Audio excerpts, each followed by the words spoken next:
नमस्कार। The deep dive में आपका स्वागत है। आज हमारे पास जो स्रोत है वो थोड़ा हटकर है। थोड़ा नहीं, मुझे लगता है काफी हटकर है। हाँ, सच कहूं तो काफी साहसिक दावे करता है।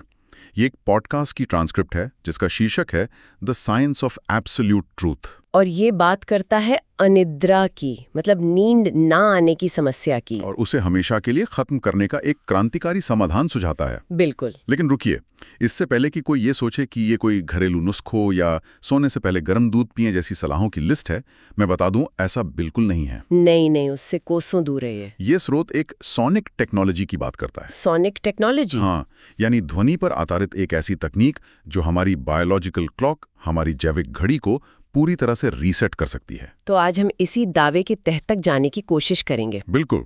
इस स्रोत की सबसे दिलचस्प बात इसका नजरिया है। हाँ, ये अनिद्रा को सिर्फ एक बुरी रात या थोड़ी बहुत थकान नहीं मानता। नहीं। इसके मुताबिक ये हमारे सर्कैडियन रिदम यानी शरीर के प्राकृतिक नींद जागने के चक्र की एक सिस्टेमिक बायोलॉजिकल विफलता है। सिस्टमिक बायोलॉजिकल विफलता, ये बहुत भारी शब्द हैं। मतलब सिस्टम ही फेल हो गया है। वाह। और इसका हल ढूंढने के लिए ये स्रोत आधुनिक विज्ञान और जिसे ये गायत्री विज्ञान कहता है उसके बीच एक पुल बनाने की कोशिश करता है। और यहीं पर मामला वाकई पेचीदा और दिलचस्प हो जाता है। हाँ, क्योंकि ये किसी साइंटिफिक जर्नल से शुरू नहीं होता। नहीं। स्रोत सीधे हमें गुरुदेव पंडित श्रीराम शर्मा आचार्य के एक उद्धरण पर ले जाता है जो नींद के बारे में एक गहरा आध्यात्मिक नजरिया पेश करता है। जी हाँ, और ये बहुत जरूरी है क्योंकि यही इस पूरी चर्चा की नींव रखता है। कैसे? स्रोत अखंड ज्योति पत्रिका के अक्टूबर 1968 के अंक से एक बात उठाता है। गुरुदेव कहते हैं, नींद केवल शरीर की थकान मिटाने की क्रिया नहीं, बल्कि आत्मा का परमात्मा की ऊर्जा से संपर्क साधने का विश्राम है। अच्छा। देखिए, इस एक लाइन से ही नींद को एक मामूली शारीरिक क्रिया के दायरे से निकालकर एक पवित्र तकनीक, एक आध्यात्मिक प्रक्रिया का दर्जा दे दिया गया है। तो आज हमारा काम यही समझना है कि ये स्रोत इस गहरे आध्यात्मिक विचार को ठोस विज्ञान से कैसे जोड़ता है। बिल्कुल। क्या ये सिर्फ आस्था की बात है या इसके पीछे वाकई कोई जैविक तर्क भी दिया गया है? इस आध्यात्मिक पुल के दूसरे सिरे पर विज्ञान कैसे खड़ा है, चलिए इसी से शुरू करते हैं। जरूर। तो इस स्रोत का जो सबसे बड़ा दावा है बायोलॉजिकल रीसेट का, मेरी दिलचस्पी सबसे पहले ये जानने में है कि ये रीसेट बटन है कहाँ, शरीर में कहाँ से शुरू होती है ये प्रक्रिया। ये एक बेहतरीन सवाल है। स्रोत सीधे हमारे मस्तिष्क के बिल्कुल केंद्र में मौजूद एक छोटी सी ग्रंथि पीनियल ग्लैंड पर ध्यान खींचता है। Pineal gland? जी। ये वही ग्रंथि है जिसे कई प्राचीन परंपराओं में तीसरी आंख या आज्ञा चक्र से जोड़ा गया है। अच्छा, तीसरी आंख। तो हम सीधे रहस्यमयी चीजों से ही शुरुआत कर रहे हैं। हाँ, पर स्रोत इसे इस पूरी प्रक्रिया का मास्टर रेगुलेटर कहता है, मतलब हमारे नींद के चक्र का कंट्रोल सेंटर। लेकिन वैज्ञानिक रूप से इसका काम क्या है? वैज्ञानिक रूप से इसका मुख्य काम है मेलाटोनिन नाम के हार्मोन का उत्पादन करना। मेलाटोनिन? हाँ, मेलाटोनिन ही हमारे शरीर का सिग्नल है जो बताता है कि अब रात हो गई है, आराम करने और सोने का समय है। अच्छा। जब सूरज ढलता है और अंधेरा होता है तो पीनियल ग्लैंड मेलाटोनिन छोड़ना शुरू कर देती है, जिससे हमें नींद आने लगती है। और इसका कोई वैज्ञानिक आधार? हाँ, इसे वैज्ञानिक आधार देने के लिए स्रोत हार्वर्ड मेडिकल स्कूल के डॉक्टर हर्बर्ट बेंसन के 2016 के एक शोध का हवाला देता है। ओके। उस शोध में ये पाया गया कि कुछ खास तरह की लयबद्ध सूक्ष्म कंपन यानी रिदमिक माइक्रो वाइब्रेशंस इस ग्रंथि को सीधे तौर पे उत्तेजित कर सकते हैं। एक मिनट रुकिए, मतलब सिर्फ आवाज, सिर्फ कुछ कंपन हमारे हार्मोन्स के उत्पादन को सीधे तौर पे कंट्रोल कर सकते हैं? स्रोत के अनुसार हाँ। अगर ये सच है तो ये तो मेडिकल साइंस के लिए एक बहुत बड़ी बात है। बिल्कुल है। लेकिन क्या डॉक्टर बेंसन का शोध सीधे तौर पर गायत्री मंत्र और पीनियल ग्लैंड के बारे में था, या स्रोत दो अलग-अलग विचारों को अपनी सुविधा के अनुसार जोड़ रहा है? ये जानना जरूरी है। ये एक बहुत ही महत्वपूर्ण सवाल है। देखिए, स्रोत ये दावा नहीं करता कि डॉक्टर बेंसन ने गायत्री मंत्र पर शोध किया था। अच्छा। बल्कि वो डॉक्टर बेंसन के सिद्धांत को एक आधार के रूप में इस्तेमाल करता है। सिद्धांत यह है कि लयबद्ध कंपन ग्रंथियों को उत्तेजित कर सकते हैं। ठीक है। अब स्रोत इस सिद्धांत को आगे बढ़ाते हुए तर्क देता है कि गायत्री मंत्र की 24 अक्षरों वाली जो खास लय और आवृत्ति है वो पीनियल ग्लैंड के लिए एक सटीक उत्तेजना का काम करती है। तो ये सिर्फ नींद में मदद नहीं करती? नहीं, उससे कहीं ज्यादा। स्रोत एक और बहुत बड़ा दावा करता है। ये कहता है कि ये इस ग्रंथि के कैल्सिफिकेशन को साफ करती है। कैल्सिफिकेशन, ये शब्द सुनने में थोड़ा तकलीकी लगता है। हाँ, क्या हम इसे आसान भाषा में समझ सकते हैं? जैसे इसका असल में क्या मतलब है और ये होता क्यों है? जरूर। कैल्सिफिकेशन का मतलब है किसी अंग में कैल्शियम का जमा हो जाना, जिससे वो कठोर हो जाता है और ठीक से काम नहीं कर पाता। जैसे पानी के पाइप में चूना जम जाता है। बिल्कुल सही उदाहरण है।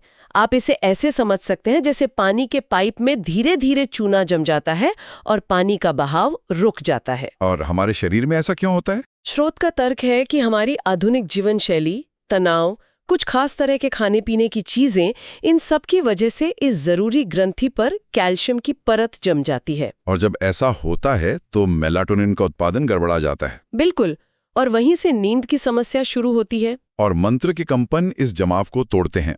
ये सुनने में थोड़ा अविश्वसनीय लगता है। स्रोत का तर्क यही है कि मंत्र की ध्वनि से पैदा होने वाले सूक्ष्म कंपन इस कैल्शियम के जमाव को धीरे धीरे तोड़ते हैं, ठीक वैसे ही जैसे कुछ खास फ्रीक्वेंसी से कांच टूट सकता है। अच्छा। और इसका असर सिर्फ नींद पर नहीं होता।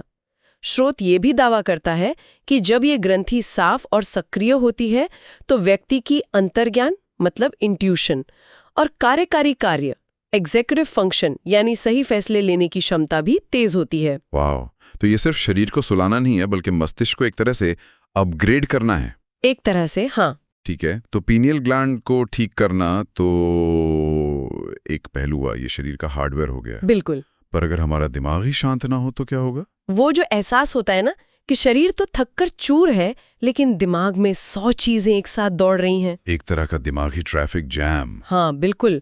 क्या स्रोत इस दिमागी बेचैनी के बारे में भी कुछ कहता है? बिल्कुल, और ये इस प्रक्रिया का दूसरा और उतना ही महत्वपूर्ण हिस्सा है जिसे हम सॉफ्टवेयर कह सकते हैं। सॉफ्टवेयर? हाँ, स्रोत बताता है कि अनिद्रा से पीड़ित ज्यादातर लोगों का मस्तिष्क हाई बीटा मोड में फंसा होता है। High beta mode? ये वही दिमागी ट्रैफिक जैम वाली स्थिति है। हाई बीटा तरंगें अराजक, तेज गति वाली तनाव की तरंगें होती हैं।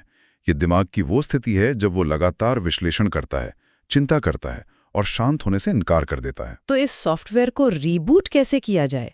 इस हाई बीटा मोड से बाहर कैसे निकला जाए? यहाँ स्रोत न्यूरल सिंक्रोनाइजेशन की अवधारणा का इस्तेमाल करता है। Neural synchronisation. जी, और इसे समझाने के लिए ये जर्नल ऑफ कॉग्निटिव न्यूरोसाइंस के 2014 के एक अंक में डॉक्टर डैन हर्ले के एक लेख का संदर्भ देता है। और वो लेख क्या कहता है? उस लेख में समझाया गया है कि जब ध्वनि और सांस एक लय में, एक सीध में आते हैं तो हमारा मस्तिष्क बाहरी लय को अपनाने लगता है।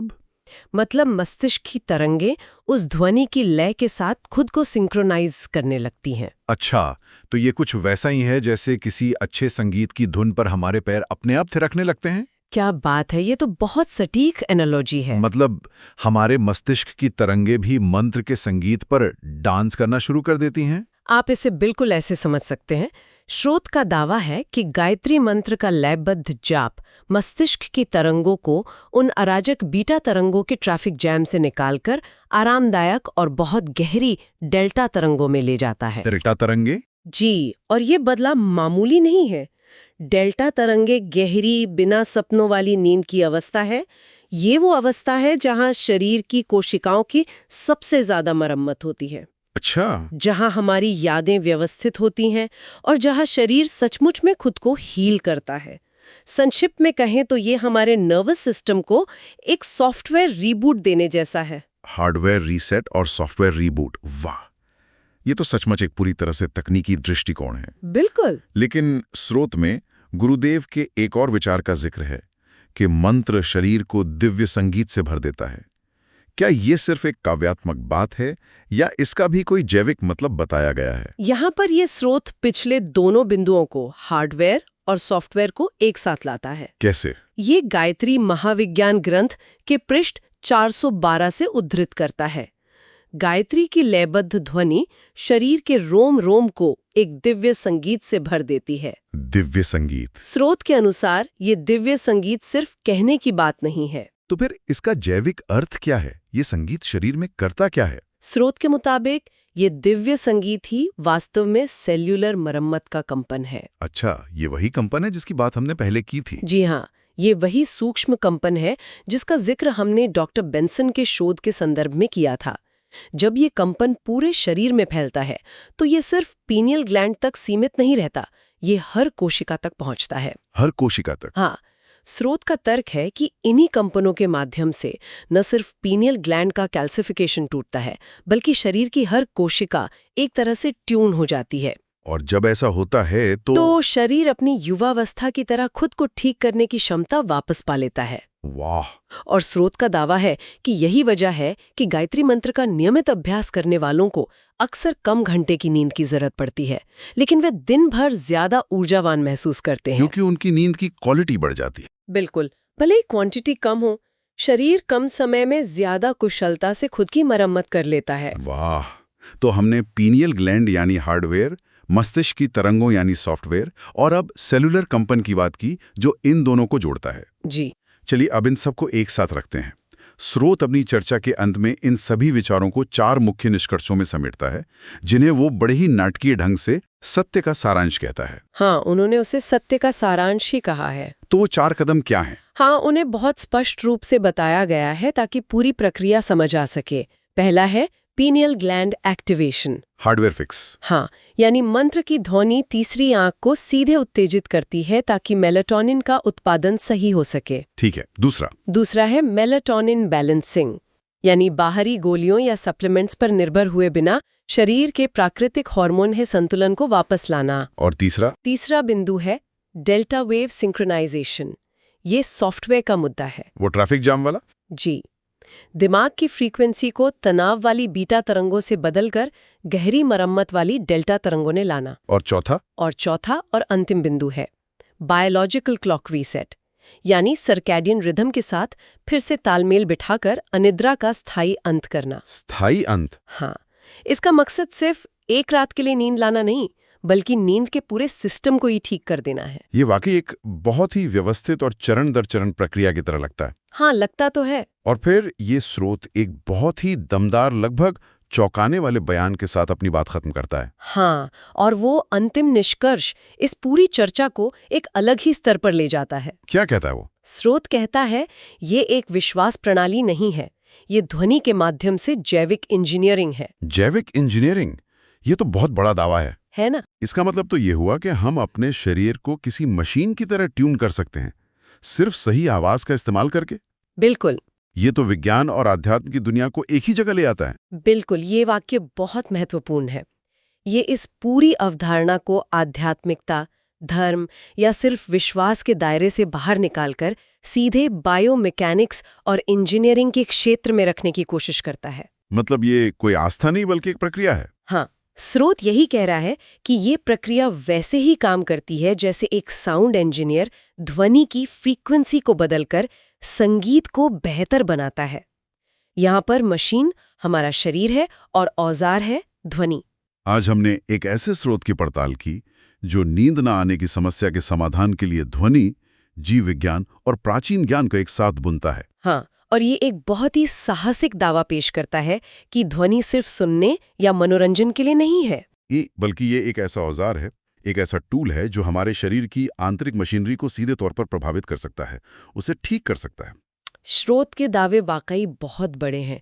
पीनियल ग्लैंड को डीकैल्सिफाई करने से लेकर मस्तिष्क की तरंगों को एक अवस्था से दूसरी में बदलने तक। सही बात है।